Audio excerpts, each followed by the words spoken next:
Hi, I'm Andy Paul, host of the Sales Enablement Podcast. Next up, we have my friend Deb Calvert, the president of People First Productivity Solutions, offering sales training, coaching, and leadership development programs.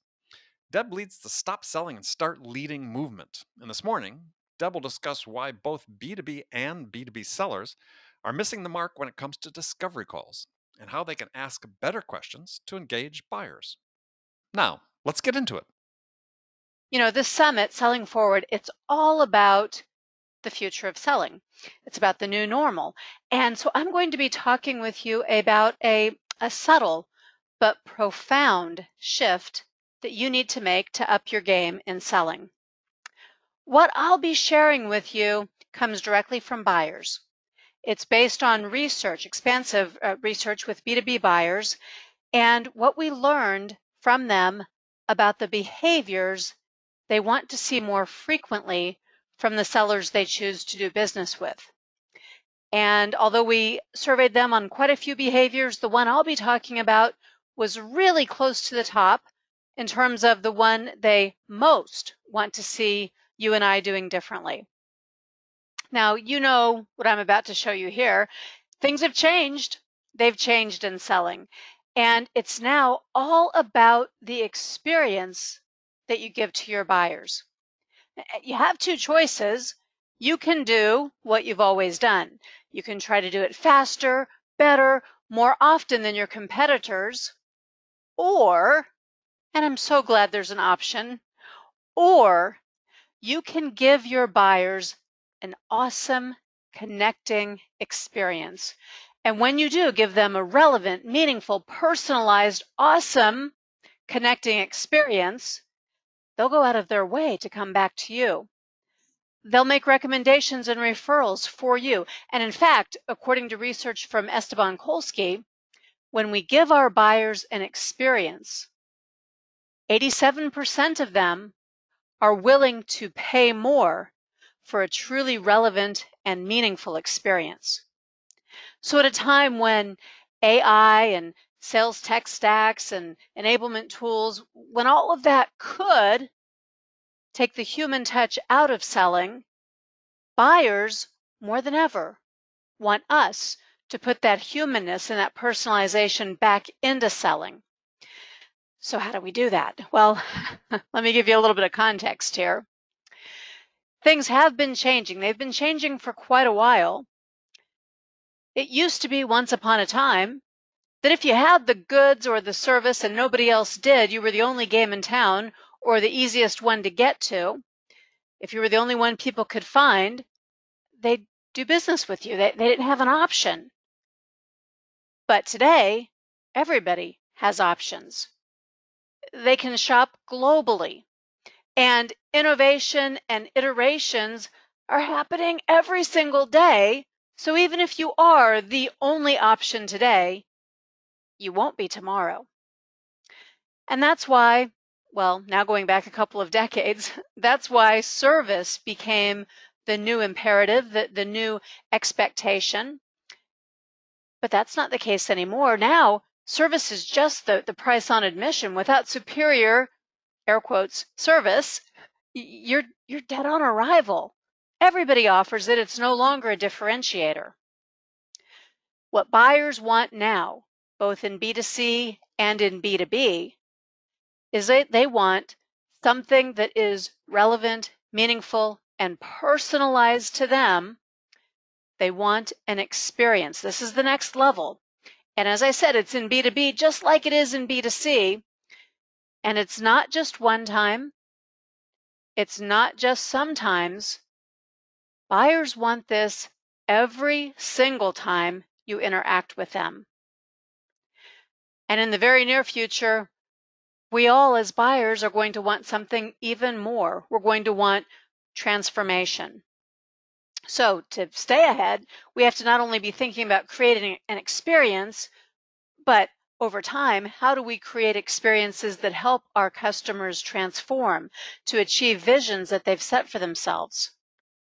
For now, though, the bottom line, if you want to differentiate yourself, if you want to command higher prices, if you want to have a fighting chance at staying competitive, you have to, you must make sure that you are providing an awesome connecting experience for your buyers. And I know that what I'm describing here sounds really challenging. So before I break it down and show you how you can do this, how you can create an awesome connecting experience, I have to add one more daunting reality to the mix. You see, it's not your product and it's not your company. You can't create an awesome connecting experience even with a high quality product or service. You can't do it with a price concession or marketing or sales enablement tools or anything else that your company can provide you. It's up to you, the seller, to create an awesome connecting experience, to make it relevant and meaningful and highly personalized to each and every buyer. Now, there are three imperatives for what you need to do.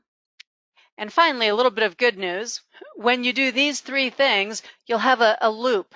You'll be making some simple changes that deliver on these imperatives. So first thing that you have to do for an awesome connecting experience, well, you have to make sure that the actions you take are creating value. You're going to make every single sales call count by making it unique and relevant to that buyer. When you do this, you'll be engaging with your buyer. It will be more of a two-way dialogue. You won't bring back insights or solutions. You'll co-create them with your buyers. They'll have an opportunity to participate in creating what they want. And as you do this, you give them this opportunity, you'll be building their buy-in before you ever ask them to buy something. And last but not least, when you create value, when you co-create insights, when you allow for these awesome connecting experiences to take shape, you'll also be generating demand. Your differentiation will be so strong. This awesome connecting experience, instead of doing things faster and trying to be first and ahead of your competitors, when you do this, you'll generate demand and a wonderful, loyal customer who makes referrals and references for you. So I know it's only fair at this point if you're asking, all right, Deb, how do I do this? How do I do all three? How do I create value, co-create insights, and generate demand? Well, you do all three well and simultaneously in only one way. There's only one thing that's reasonable to do and that's also efficient and effective. And that one thing is to ask quality questions. See, this is what buyers want, and it's what they expect from us. We've been sort of dancing around the edges of this for many years in the insight selling and challenger selling and consultative and relationship selling models. We've been taught that questions are important, but we've never really fully embraced the art of asking quality questions. And that demand from buyers hasn't at all diminished. In fact, it's accelerated and it's more serious than ever before. This is what buyers in our study told us they want from people who they buy from. Not only that, buyers in our study said they'd be more likely to meet with and more likely to buy from sellers who demonstrated these certain behaviors, including asking quality questions that facilitated good two-way dialogue. So we have to really get laser beam focused on asking quality questions. When you do, here's what happens. The questions in and of themselves create value. They create value for you, of course, because you're getting information, but they also create value for your buyers. And this isn't coming from me. This is directly from buyers. This is what they tell us. Not only that, when you ask really good quality questions, you'll be enabling this collaboration. You'll be co-creating insights. You'll be making people pause to reflect and to think. And if you also listen well, You'll be able to come alongside your buyers. The experience will continue to build because you'll be demonstrating your genuine interest in, your concern for, your willingness to engage human to human with that buyer. And when you do all of this, of course, it generates demand. People want to do business with people they like and know and trust. We all want to do business with people who seem to have our best interests at heart because they take the time to really get to know us and to show that they care about us, not just about making a sale. It all adds up to engagement. Your buyers will be more engaged when you're creating an experience by using quality questions, an experience that's all about them, not about you, not about qualifying them to buy your product or service, but about getting to know them and being able to offer something of value to them, even if in that moment they aren't ready to buy from you. The questions, the conversation, the time spent with you is what needs to be high value. Quality questions create two-way, give and take communications. They give you an opportunity to hear the stories and collect information from your buyers. They give your buyers a chance to be heard, to pause, to reflect, to think, to share, and that builds bonds. This is the stuff that real relationships are made of. And see, this is where sellers often get it wrong. They misunderstand the purpose of asking questions. They are too limited or narrow in the choices they make about those questions that they ask. They use questions sometimes even as a weapon to qualify the buyer, to back the buyer into a corner, to artificially have some pretense of understanding the buyer's needs, only to pounce at the first sign of a potential need. Those aren't quality questions. Those are manipulative, self-serving questions that make buyers back away. Your questions should be more magnetic, drawing the buyer in closer and closer to you. To make this happen, you need to shift your questions, whether it be in your discovery process or needs assessment, or at any part of your sales process, including long-term, over and over and over again, every interaction with a buyer. Your questions need to shift from being diagnostic, you're not taking a survey after all, to dialogic. Wide open, big questions that cause the buyer to feel that you've yielded the floor to them and that you are genuinely interested in receiving information and stories and insights from them. No longer do the old school diagnostic questions give us enough to work with. Everybody's doing that. And it makes you look like the stereotypical seller, and I mean all the negative stereotypes. Dialogic questions represent a shift toward putting the buyer at center stage, where you listen and where you create value because of that listening and because of the ways that you're inviting your buyer to engage with you. Now, when you ask dialogic questions, you're going to hear a lot more than you ever would with something diagnostic.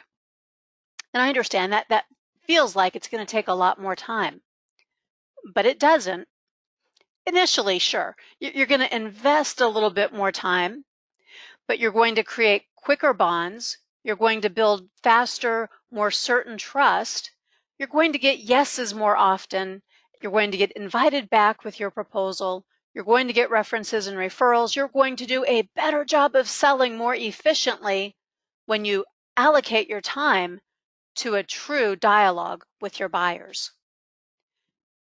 I've been showing you a lot of quotes here from buyers and from other researchers and sales authors and experts. I hope you're reading these as we go through them, because this is what buyers want. I'm sharing with you just a portion of the open response comments from our Qualtrics panel study with B2B buyers. And I want to let you know that there was nothing contradictory. There were a lot more quotes I could be sharing with you, and not a single one that contradicted the power of questions and of two-way dialogue, according to buyers. So what do we have to do? If we want to shift from diagnostic to dialogic, let me give you just a little more frame up of what I'm describing, and I'll tell you how to do it. If your needs assessment, if your discovery process, if at whatever point in your sales process you're asking questions, if it's more about establishing a need for your product, if it's more about sort of a clinical list of questions, if it's predictable and you're doing it over and over and over again the same way every time with every buyer, it's probably diagnostic. You're just looking for the list of symptoms so that you can write a prescription.